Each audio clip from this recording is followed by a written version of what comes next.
Bom, galera, a dica de hoje é sobre responsabilidade do presidente da República, que é o processo de impeachment. Na verdade, o presidente da República ele pode praticar dois tipos de ilícito.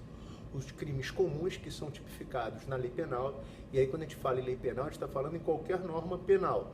Código Penal, leis penais extravagantes, por exemplo, Maria da Penha, lei de tóxicos, não importa qual seja a norma. Se o presidente da República pratica algum crime tipificado na lei penal, ele praticará um crime comum, como, por exemplo, processo eleitoral. Tem lá os crimes eleitorais. Crime eleitoral é crime comum. Além dos crimes comuns, o presidente da República pode praticar também crimes de responsabilidade. O que seriam os crimes de responsabilidade? Seriam os crimes que estão previstos no artigo 85 da Constituição. Então anota aí. Artigo 85 da Constituição arrola quais são os crimes de responsabilidade que podem ser praticados pelo presidente da República. Pois bem, se o presidente da República praticar algum crime previsto no artigo 85, ele estará em curso num crime de responsabilidade. Professor, qual é a diferença? O tratamento que a Constituição dá aos dois crimes. O artigo 86 da Constituição fala que o presidente da República será julgado por crime comum no Supremo e por crime de responsabilidade no Senado. Mas vejam, o artigo 86 caput também fala que para que esses dois processos ocorram, a Câmara tem que autorizar por 2/3 dos votos. Então, 2/3 dos deputados têm que autorizarem o presidente da República a ser processado por crime comum no Supremo e por crime de responsabilidade no Senado. Professor, e se a Câmara não autorizar? Se tiver menos de 2/3 dos votos, não terá nenhum dos dois processos. A Câmara autorizando, pode ou não o Supremo receber a denúncia, ou seja, o recebimento da denúncia ele está condicionado à avaliação do Supremo dos requisitos da denúncia, tá claro? Então, verificados que estão presentes os requisitos, o Supremo receberá a denúncia e está instaurada a ação penal contra o presidente da República. Se o Supremo entender que não estão presentes, ele rejeitará a denúncia, não tem processo. Pois bem, no crime de responsabilidade, o Senado instaura o processo e passa a se ter, então, o processo por crime de responsabilidade, que é conhecido como processo de impeachment. Impeachment é um nome que se dá nos Estados Unidos desse processo. Aqui no Brasil seria processo por crime de responsabilidade.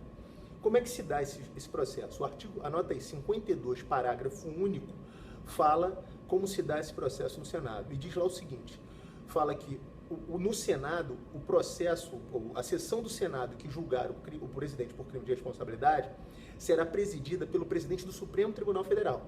Então percebam, embora o Senado julgue o presidente, quem vai presidir a sessão do Senado é o presidente do Supremo. Os 81 senadores estarão no Senado, mas a presidência da sessão será do presidente do Supremo. E os 81 senadores poderão condenar ou absolver o presidente, e a condenação ela só virá se tiver 2/3 dos votos dos senadores. Veja, senhores, o processo por crime de responsabilidade é um processo administrativo, não é um processo judicial. E qual é a punição que o parágrafo único do artigo 52 impõe? Fala aí o parágrafo único do artigo 52. Perda do cargo e 8 anos inabilitado para o exercício da vida pública. Então vejam, não tem no crime de responsabilidade pena de prisão, não tem crime de ressarcimento de erário, devolução do dinheiro que eventualmente tenha sido desviado, não tem pagamento de multa. Veja, o processo por crime de responsabilidade é um processo meramente administrativo. E qual é a punição? Perda do cargo e 8 anos inabilitado para o exercício do mandato. Professor, e o dinheiro desviado? Isso vai ser discutido lá no Supremo, eventualmente, nas instâncias do crime comum, tá claro? Bom, então, o presidente da República, sendo condenado pelo Senado, ele perde o cargo e fica inabilitado por 8 anos para o exercício do mandato.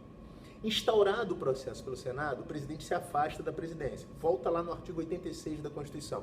O parágrafo 1º fala que se instaurar o processo no Senado, ou se o Supremo receber a denúncia, o presidente vai ficar suspenso, e vai ficar suspenso das funções por quanto tempo? Parágrafo 2º do 86, 180 dias.